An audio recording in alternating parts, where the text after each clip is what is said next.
रूपेन कश्यप जी, ग्राम प्रधान माजरा, देश की शान और बान भाई रूपेन कश्यप जी, हमारे चौगावा के चौधरी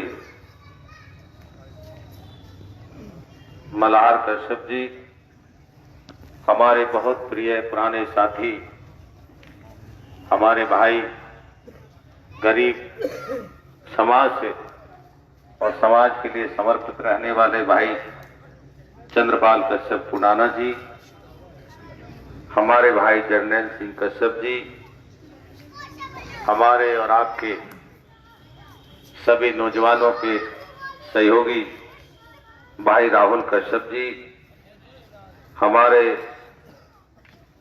सीधे साधे हमारे भाई ओमपाल कश्यप जी हिलवाड़ी, भाई साहब सिंह कश्यप जी, हमारे भाई मदन सिंह कश्यप जी सूप, जसवंत सिंह कश्यप नंगला, रणवीर सिंह कश्यप बिराल, हमारे भाई ईश्वर सिंह कश्यप मुकदपुर, प्रमोद कश्यप कंडेरा, अशोक कश्यप कंडेरा और बांका कश्यप जी लूम, संजय कश्यप जी लोहड़ा से, रामशरण कश्यप जी भड़ल, मोनू कश्यप जी बिजरोल, हमारे भाई विनोद कश्यप जी सूप, हमारे कश्यप समाज के खाप के चौधरी भाई जितेंद्र कश्यप जी, हमारे दिल्ली पुलिस के नौजवान भाई कश्यप जी, अनिल कश्यप जी, और जो हमारे भाई पीछे मंच के खड़े हैं और पीछे अपनी गुफ्तगू में लगे हैं, जो दिखाई देना समाज को नहीं चाहते, उनको भी मैं बारंबार धन्यवाद कहता हूं। और भाई राहुल कश्यप पूठी से कहूंगा कि वो भी जरा आके इधर बैठ जाए। भाई रोबिन कश्यप जी, आप बड़े सम्मानित हैं क्योंकि आप देश के लिए समाज का गौरव बढ़ाने का काम कर रहे हैं। वक्ताओं में अब अपनी बातें सभी ने रखी है। आप लोगों ने बहुत सारी बातें रखी, चाहे वो राजनीतिक बात हो, चाहे चुनाव का एजेंडा हो, चाहे एकता का परिचय देने की बात हो। मैं समझता हूं कि कोई बात आप लोगों तक ऐसी नहीं रही जो ना पहुंचे। ऐसी तो नहीं है जो बात नहीं बताएगी। अब मुद्दा आता है कि सुधाकर जी आप क्या बताएंगे जब सबने बता दिया। अब हमारे संचालक महोदय हैं, पहले तो अच्छा अच्छा भोजन परोस दिया, अब सड़ी भूसी खिचड़ी परोस देंगे कि चलो भाई सुधाकर। देखिए ये मुद्दा बड़ा विचित्र है। हम गांवों में, समाज में, यहाँ हमारे बहुत सारे पुराने साथी हैं, बहुत सारे हमारे बुजुर्ग अभी हैं, जिन लोगों ने वर्ष 2004 से लेकर आज तक कंधे से कंधा मिलाकर हमारे साथ लड़ाई लड़ी। कुछ भाई अपने वक्तव्य में ये भी कह रहे हैं कि भाई अपना नेतृत्व चुनो, अपना खूंटा चुनो, अपनी पार्टी चुनो। और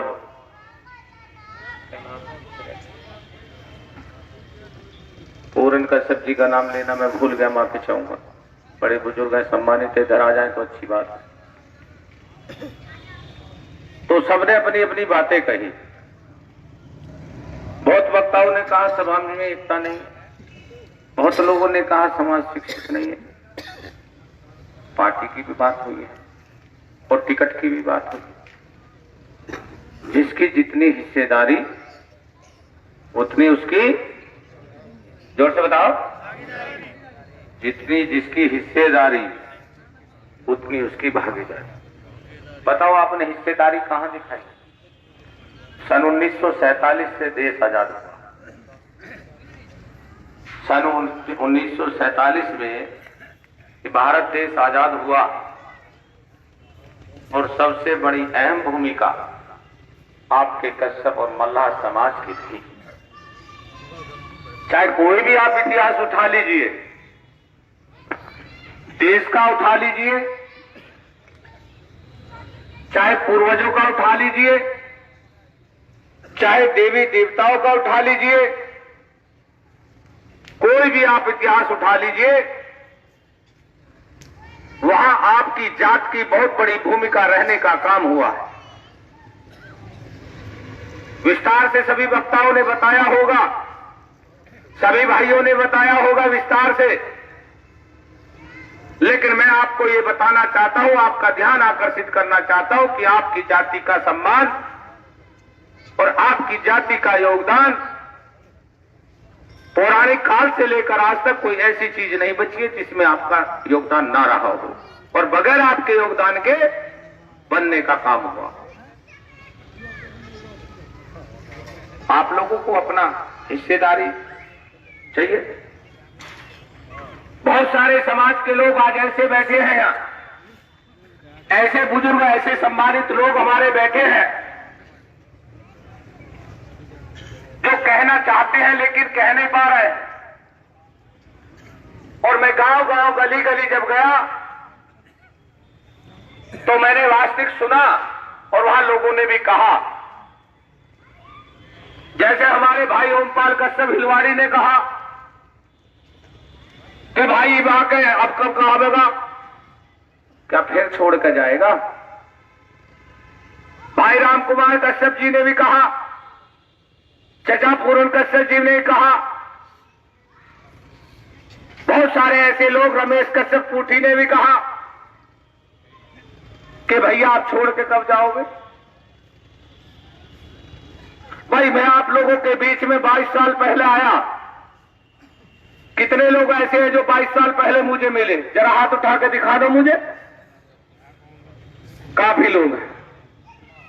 मैं 22 साल पहले आप लोगों के बीच जनपद बागपत के गांव गली में गया।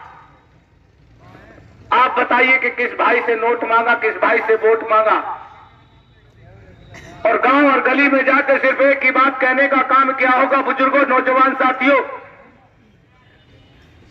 कि माता जी मैं भी तुम्हारा लाल हूं, बाबूजी मैं भी तुम्हारा बेटा हूं, भैया जी मैं भी तुम्हारा भाई हूं, बहन मैं भी तेरा भाई हूं। सिर्फ एक रोटी के टुकड़े की गुहार लगाई हो। क्या गुहार लगाई थी बताओ? सिर्फ एक रोटी के टुकड़े की गुहार लगाई थी या नहीं? झूठ बोलने की बात सुधाकर धीमर के अंदर नहीं है। झूठा फरमान, झूठी बात, गुमराह करना, समाज के नौजवानों की दिशा बदलना। आज अगर झूठ बोल दूंगा तो कल तुम्हारे बीच में तुम बुजुर्गों का बेटा, युवा नौजवानों का भाई सीना तान कर नहीं बोल सकते।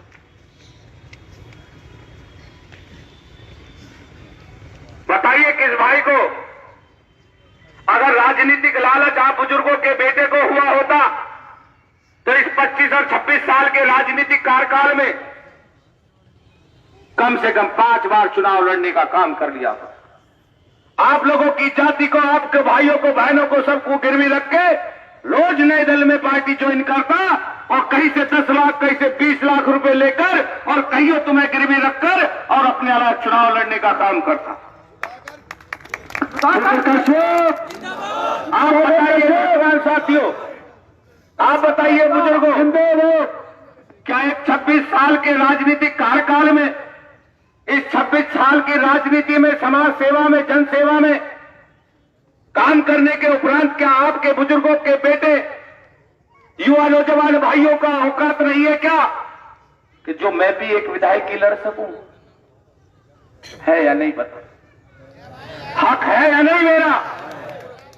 लेकिन मैं आपको विश्वास दिलाता हूं और याद दिलाता हूं, बगैर कुर्बानी दिए सम्मान नहीं होता, बगैर संघर्ष किए कुछ हासिल नहीं होता। आप लोगों ने वर्ष 2004 में जो आपके बीच में जो वादा किया था कि 17 जातियों को अनुसूचित जाति में जोड़ के दम लूंगा, उस समय लालच था कि समाज का भला हो जाए, मेरी जात का भला हो जाए, सबसे भला मेरा होगा। कारण क्या है? आप लोग जानते हैं कि अगर अनुसूचित जाति में हमारे कश्यप समाज की 17 जातियों को जोड़ दिया जाएगा तो हमारे समाज का बहुत बड़ा उद्धार होने जाएगा। वो उद्धार कैसे होगा? आप लोग जानते हैं, नौजवान भी जानते हैं आज के, कि अगर आपका आरक्षण आपको मिल जाता है तो आपकी जाति का सिपाही होगा, आपकी जात का दरोगा होगा, आपकी जात का तहसीलदार होगा, आपकी जात का एसडीएम होगा, आपकी जात का भी एसपी होगा और आपकी जात का भी सीएम क्यों होगा? क्योंकि उस अपने खून पसीने की मेहनत की कमाई से पढ़ाकर सींच कर खड़ा कर रहे हैं और वो बच्चे से आस लगाते हैं हमारे बुजुर्ग के, जब मेरा बेटा बड़ा हो जाएगा तो मेरा बेटा कहीं सरकारी नौकरी पाएगा तो मेरा बुढ़ापे का सहारा बन जाएगा। यही आस है चचा, यही आस होती है मल्ला जी। 45 साल के बाद में मैं समझता हूं कि आदमी की कोई महत्वाकांक्षा नहीं होती। जब आयु 45 साल से ऊपर हो जाती है तो किसी भी भाई की इतनी बड़ी महत्वाकांक्षा नहीं होती कि उसकी कोई इच्छा हो। उसकी अगर कोई इच्छा होती है तो यह होती है कि मेरी बेटी के हाथ पीले हो जाए, मेरे बच्चे की नौकरी लग जाए, मेरे मकान अच्छे बन जाए और मेरे परिवार की दिनचर्या अच्छी हो जाए। इसके अलावा कोई और होती है 45 साल के बाद? आप बताइए। लेकिन उस चीज को हासिल करने के लिए आप बुजुर्गों के बेटे ने, नौजवानों के भाइयों ने सिर्फ एक ही ऐलान किया था कि मेरी जाति के लोगों, मैं तुम बुजुर्गों का बेटा, नौजवानों का भाई हूं और 18 माह अन्न त्यागने का आपके लिए काम किया, 1.5 माह जेल काटने की काम किया और 20 बार जानलेवा हमले हुए, बेटी की कुर्बानी हुई। जनपद बागपत से लेकर सहारनपुर, सहारनपुर से लेकर मुजफ्फरनगर तक के तमाम लोग, बेटे की हत्या होने के उपरांत सब लोगों ने दुख व्यक्त किया और तमाम समाज के लोगों ने भगवान से अनुरोध किया, मेरा बेटा भी पुणे वापस मिल गए। समाज ने कहा कोई बात नहीं, बड़े पैर का ले लिया, हम सब तेरे साथ हैं और हम सब की दुआ तेरे साथ है, बड़े का लेके भगवान तुझे छोटे का दे देगा।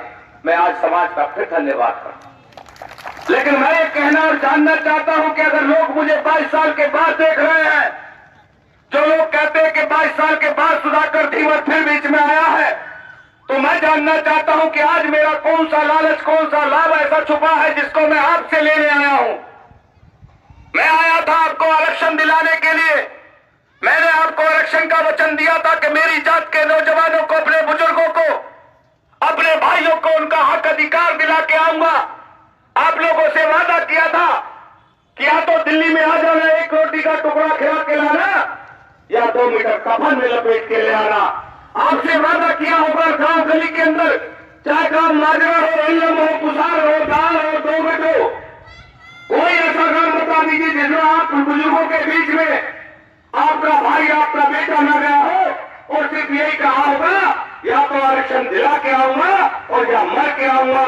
आपको या तो रोटी का टुकड़ा खिला के आना होगा या 2 मीटर कफन में लपेट के आना होगा। ये बात उस सन की है जिस सन में आप बुजुर्गों का बेटा राजनीति की दुनिया में घुटनियों चलने का काम करता था, जिसमें एपएनआर के सिवा कोई ध्यान ज्ञान नहीं हुआ करता था। उस दौरान की ये बात नौजवानों हम बता रहे हैं। आज आप नौजवानों को जानकारी नहीं होगी, इसलिए हम आपको रिपीट करके बता रहे हैं कि ये उस जमाने की बात है कि जिस जमाने में सुधाकर कश्यप राजनीति की पहली क्लास यानी एपएनआर की क्लास में पढ़ता था और तब मां भगवती के आशीर्वाद से, आप बुजुर्गों के सहयोग से, नौजवान भाइयों के सहयोग से 10 अक्टूबर 2005 में जो महीना फिर आने वाला है अक्टूबर का, वही 10 अक्टूबर 2005 में आपकी जाति के लोगों को माननीय मुलायम सिंह यादव तत्कालीन मुख्यमंत्री से अनुसूचित जाति में जुड़वाने का काम कराया था। मैं आज जानना चाहता हूं तमाम जनपद बागपत के वासियों से, तमाम युवा नौजवान बुजुर्गों से जानना चाहता हूं कि मैंने आप लोगों से सिर्फ रोटी का टुकड़ा मांगा था। आप बताइए किस भाई ने ललकार के कहा कि सुधाकर धीवर, तूने हमारे लिए 18 महीना अन्न त्यागा, 18 माह तूने हमारे लिए अन्न त्यागा और आज आरक्षण मिल गया तो वहां हम एक रोटी का टुकड़ा तुझे खिलाएंगे। क्या जानकारी थी आपको कि यह आरक्षण 4 महीने बाद आपसे भारतीय जनता पार्टी के लोग लूट लेंगे? आपको जानकारी नहीं थी। लेकिन मुझे बताइए आप लोग कि जिस दिन वो आरक्षण मिला, किस भाई ने उसका स्वागत करने का काम किया, किस भाई ने उसके मिलने की खुशी जताने का काम किया? आप बताइए कि जिस दिन आपकी जाति का आरक्षण ये भारतीय जनता पार्टी के बसपा के लोगों ने छीनने का काम किया, उस दिन आपने कौन सा रेल रोकने का काम किया, कौन सा धरना देने का काम किया? आप बताइए कौन सा करने का? किसी चीज को हासिल करने के लिए कुर्बानी देनी होती, किसी चीज को रोकने के लिए ताकत का भी इस्तेमाल किया जाता है। मैं आप लोगों से जानना चाहता हूं, मुझे बड़ा दुख होता है, एक शब्द फिर भी हमारे वक्ताओं ने कहा था, उन्होंने कहा था कि हमारी जाति की पहचान बता दो, हमारी जाति का हक अधिकार बता दो। मैं आप लोगों से जानना चाहता हूं कि 1947 से लेकर आपकी जाति को किस राष्ट्र पार्टी के नेता ने आज तक संबोधित किया हो? आप मुझे बताइए कि हमारी पार्टी को, हमारी जाति के लोगों को इस राष्ट्राध्यक्ष ने संबोधित करने का काम किया। आपके गांव के गली के घर में बैठकर आपकी जाति के 500 राष्ट्राध्यक्ष बने बैठे हैं। लेकिन मैं दावे के साथ सुधाकर धीमर, आप बुजुर्गों का बेटा, दावे के साथ कह सकता हूं कि किसी की औकात नहीं जो एसपी को फोन लगा के धमका दे, थाने के सिपाही को धमका दे, मैं मान जाऊंगा आपके राष्ट्राध्यक्ष। घर में बैठ के राष्ट्राध्यक्ष बनने से काम नहीं चलेगा। ये समाज आज जाग चुका है, समाज का नौजवान जाग चुका है। वो चाहता है तत्काल कार्रवाई हो। जिस तरीके से सुधाकर धीमर के पास है, वो ताकत क्या है? एक डॉक्टर लगाता है, एक मस्कुलर इंजेक्शन लेता है जो मांस में लगते हुए 2 घंटे में असर दिखाएगा, और ये बुजुर्गों का बेटा, युवा नौजवानों का भाई अधिकारी के मस्कुलर इंजेक्शन लगाता है जो लगते लगते असर दिखाता है। तजर्बा ना हो तो बूझ लो भाई फौजी से, बूझ लो राहुल कश्यप पुठी से। कहां गए पुठी? क्यों? आपको नेतृत्व ऐसा चुनना चाहिए जो आपके मान सम्मान को बचा सके। आपको नेता ऐसा चुनना चाहिए जो आपके लिए कसौटी पे खड़ा उतर सके। आपको नेता ऐसा चुनना चाहिए जो आपके लिए निस्वार्थ खड़ा हो सके। आप बताओ मैंने क्या लिया? 26 साल के राजनीतिक कैरियर में क्या लेने का काम किया बताओ? विरोधी लोग कुछ कह देते कि सुधाकर ने बहुत समाज से लूटा। मैं आज इस बात को भी उजागर करना चाहता हूं, जो इस पंडाल के अंदर समाज के जिम्मेदार लोग बैठे हैं, जो वास्तविकता सच्चाई को जानते हैं। मैं आज इस बात का भी उजागर करना चाहता हूं, अगर 26 साल के राजनीतिक कैरियर में कोई व्यक्ति उत्तर प्रदेश के पूर्व मुख्यमंत्री और मौके के मुख्यमंत्री रहे अखिलेश यादव के इतना नजदीक रहा हो, जितना भाई राम कुमार कश्यप जानते हैं, जितना भाई प्रमोद कश्यप जानते हैं, जितना भाई हमारे रोविंद कश्यप प्रधान जी जानते हैं, अगर कोई व्यक्ति इतना नजदीक रहने के बावजूद भी और समाज के दलालों के द्वारा कहे जाने के बावजूद के सुधाकर कश्यप जो है समाज को लूटता है, उनसे आज मैं जानना चाहता हूं कि इतने समय में क्या मैं अपना एक घर नहीं बना सकता था? अगर मैं जंगलों में फूस काटता और फूस काट के भी अब तक एक छान बना लेता। लेकिन आज भी तुम्हारे वजह से, समाज के गरीबी की वजह से, समाज के लिए संघर्ष की वजह से आज भी तुम बुजुर्गों का बेटा, नौजवानों का भाई मेरठ में किराए के मकान पे रहता है। आप आकर देख लीजिए, आप आकर देख लीजिए। मेरे भाई मेरे घर पे प्रमोद कश्यप जी गए थे, मेरे बुजुर्गों ने जो मेरा पुश्तैनी मकान दे रखा है वो मकान मात्र मेरा मिलेगा, उसके अलावा कुछ नहीं। आप मेरी बात समझ रहे? मेरा दिल और दिमाग सिर्फ समाज के लिए समर्पित है। अखिलेश यादव वो एक बड़े नेता है जिन्हों का आज राष्ट्र में उनका डंका बजता है। उस अखिलेश यादव जी ने इतना बड़ा सम्मान हमारे समाज के लोगों को देने का काम किया कि 1 घंटे आपकी जाति के लोगों के साथ में बैठकर वार्ता करी। आपकी जाति के लोगों को, बुजुर्गों को, नौजवान जितने लोग गए थे सबको जाते के साथ चाय नाश्ता कराने का काम कराया। आपके सभी भाइयों को खाना खिलाने का काम किया। बताओ राम कुमार जी कहते क्यों नहीं? कितना बड़ा सम्मान था। आप पूछिए राम कुमार जी से। आप बुजुर्गों का बेटा, नौजवानों का भाई ऐसे बात कर रहा था अखिलेश यादव जी से जैसे कोई अपने सगे भाई से बात करता है, ऐसी तुम्हारा भाई भी वहां बात कर। आज मैं आप लोगों को कहना चाहता हूं, ये जो सच्चाई है, ये जो दिल में है, ये दिल में सिर्फ एक दर्द है, क्योंकि मैं चाहता हूं मेरी जात का भला हो जाए। मैं चाहता हूं कि मेरा नाम भी मरने के बाद 16 अक्षरों में आ जाए। और वो नाम कब आएगा? जब मैं अपनी जात के लिए कुर्बानी देने का काम। मैं भी चाहता हूं कि मेरी जात का विधायक बने, मैं भी चाहता हूं मेरी जात का डीएमएसपी भी बने, लेकिन मैं आप लोगों के बीच में, अपने भाइयों के बीच में ये झूठा आश्वासन नहीं देकर जा सकता कि मैं आपको विधायक का टिकट दिला दूंगा, मैं आपको उप मुख्यमंत्री बना दूंगा, मैं आपको सीएम बना दूंगा, या मैं आपको सांसद का चुनाव लड़ा दूंगा। ये औकात मेरी नहीं है, झूठ नहीं। कल भी आप लोगों के बीच में मुझे आना है, कल भी आप लोगों के साथ कंधे से कंधा मिलाकर खड़ा होना, और ये सारी चीजें अगर तय होंगी, अगर आप समाज के लोग चाह लेंगे, 18 अक्टूबर के बाद, 18 अक्टूबर का जनसैलाब आप जनपद मुजफ्फरनगर के बुढ़ाना डीएवी इंटर कॉलेज में अपना बुढ़ाना में दिखा देना, और उसके बाद महापंचायत जिलेवार बुला लेना, और जिसको समाज तय कर देगा, जिसको समाज जाति मेरी तय कर देगी कि इस आदमी को चुनाव लड़ा दो, 101% विश्वास दिलाता हूं कि उसको चुनाव लड़ा दूंगा और उसको वास्तविक विधायक बना दूंगा। कुर्बानी वो होती है सुधाकर कौशप, कुर्बानी वो होती है जो अपने भाइयों को दे। आज आप लोगों को एक हैरत अंगेज बात और बताने जा रहा हूं कि आप ही की जाति के लोगों ने जो ये महासम्मेलन आप लोगों के लिए किया जा रहा है, आज जाति के साथ साथ अदर समाज के लोगों ने आप बुजुर्गों के बेटे और नौजवानों के भाई पे इतना बड़ा हमला बोल रखा है जिसकी आप गिनती नहीं कर सकते। आप लोगों को जानकारी नहीं है, दूसरे समाज के लोगों को भय सताने लगा है कि धीवर जाति के लोगों का अगर इनका संगठन अखिलेश यादव को दी गया तो पश्चिमी उत्तर प्रदेश के मिनी सीएम ये होने का काम करेंगे। आप लोगों के बेटे, बुजुर्गों के, नौजवानों के भाई और बेटे पे इतना दबाव बनाया जा रहा है, आज आप बुजुर्गों का बेटा इकला पड़ रहा है। रात और दिन एक करने का काम है, रात और दिन एक करके घूम रहा हूं। मेरे नौजवान भाई फेसबुकों पर भी जुड़े हैं, वो लाइव भी देखते हैं। रात के 11-11 बजे तक समाज के बीच में बारिश हो या तूफान हो, आपके जिलों में जा जाकर अपने समाज के लोगों के हाथ में न जोड़ने का काम, जाति के सम्मान के लिए करने का काम कर। आप लोगों को बताना चाहता हूं कि जो हमारी मांगे हैं वो भी मैं आपके संज्ञान में लाना चाहता हूं। हमने माननीय अखिलेश यादव जी के लिए मांग पत्र बनाया है, और उस मांग पत्र में स्पष्ट शब्दों में लिखा है कि नाव चलाने वाले मल्लाह हैं, जो भगवान राम की नाव पार कर सकते हैं वो आपकी भी नाव पार करने का काम करेंगे। लेकिन माननीय अखिलेश यादव जी, हमारे समाज के कुछ निम्न मांगे हैं जो मैं आप लोगों में भी शेयर करना चाहता हूं।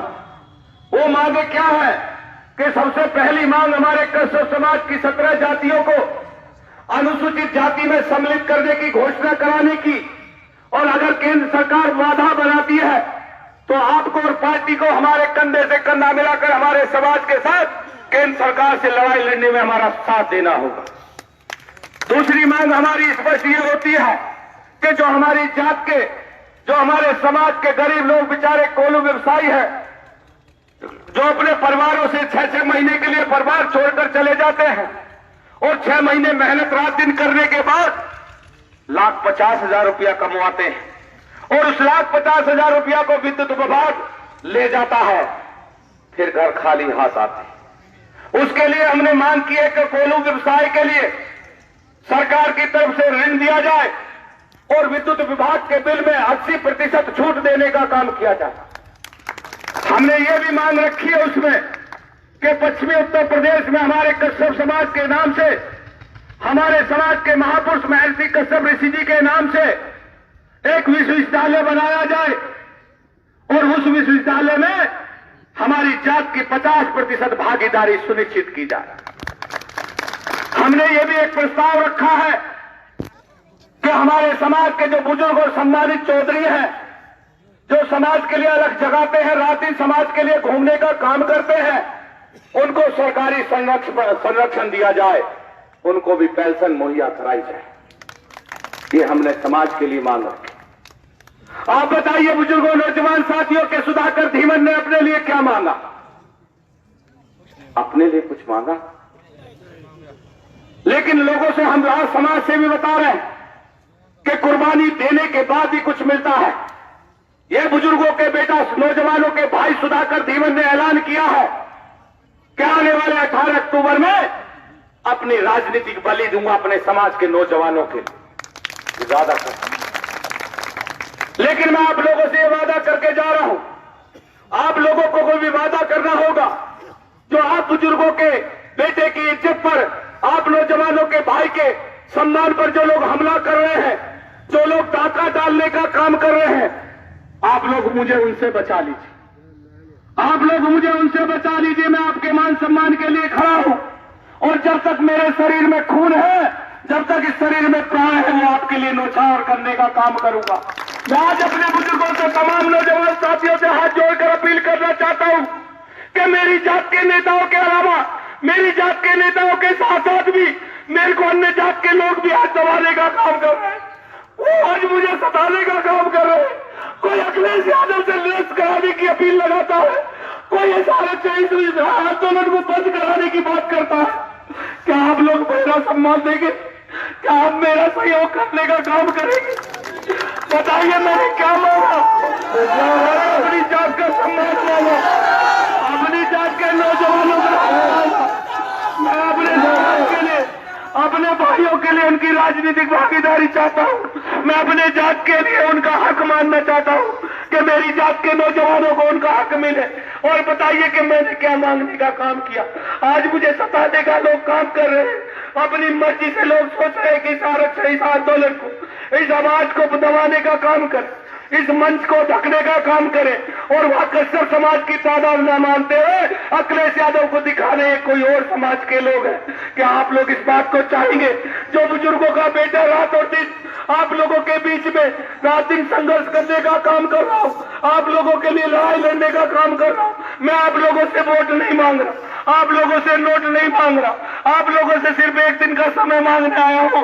एक दिन का समय दे दीजिए, मेरे समाज के बच्चों का, नौजवानों का भविष्य तय करा दीजिए, इनका राजनीतिक भागीदारी दिला दीजिए। हमारे समाज का उद्धार हो जाएगा, हमारी जात की पहचान हो जाएगी, हमारी जात का सत्कार हो जाएगा, हमारी जात को जानने से लोग जान जाएंगे, हमारी जाति के लोगों को अन्य दलों के लोग सम्मान देना चाह जाएंगे। आप लोगों से ये अपील करने, आज बुजुर्गों का बेटा, युवा नौजवानों का भाई फिर 2004 की तरह कहता है, ए बुजुर्गों मैं भी तुम्हारा बेटा हूँ, ए नौजवानों मैं भी तुम्हारा भाई हूँ, माता जी मैं भी तुम्हारा लाल हूँ। आखिर एक रोटी के टुकड़े की तरह आज भी आज तो लोगों से अपना कुर्ता फैलाकर भीख मांगता हूँ जाति के सम्मान के लिए। आप लोगों से भीख मांगता हूँ अपने हक अधिकार के लिए, मेरे नौजवानों के हक अधिकार के लिए। आने वाले 18 तारीख में जी बच्चा जनपद मुजफ्फरनगर के डीएवी इंटर कॉलेज में आ जाना। मैं आप लोगों का इंतजार करूंगा, आपके सम्मान के लिए खड़ा मिलूंगा, आपका सम्मान करने का काम करूंगा, अपनी जात के चौधरियों को मंच पर बैठाने का काम करूंगा। जो लोग कहते हैं धीमर का झीमर का, उनको ताकत दिखाने का काम करेंगे कि हम धीमर जाति के लोग अखिलेश यादव के बगल में बैठना जानते हैं, हम धीमर जाति के लोग अपनी तादाद दिखाना जानते हैं। ऐ नौजवान साथियों, ऐ मेरे भाइयों, ऐ मेरे बुजुर्गों, मैं आप लोगों से यह अपील करने आया हूं, खासकर अपने नौजवान भाइयों से एक चीज और कहना चाहता हूं कि जात पात का चक्कर छोड़ो, सब भाइयों को मिलकर जोड़ो। भेदभाव से विकास रुकेगा, संतन से संसार झुकेगा। और खासकर नौजवान पंक्ति से कहना चाहता हूं कि जिस कश्यप का खून न खोला वो खून नहीं पानी है। और आने वाले 18 अक्टूबर में जनपद मुजफ्फरनगर की पावन धरती के पुराना इंटर कॉलेज को नहीं पाता तो बेकार जवानी है। मैं आप लोगों से कहना चाहता हूं कि आप लोगों को आना होगा, आप लोगों को आना होगा।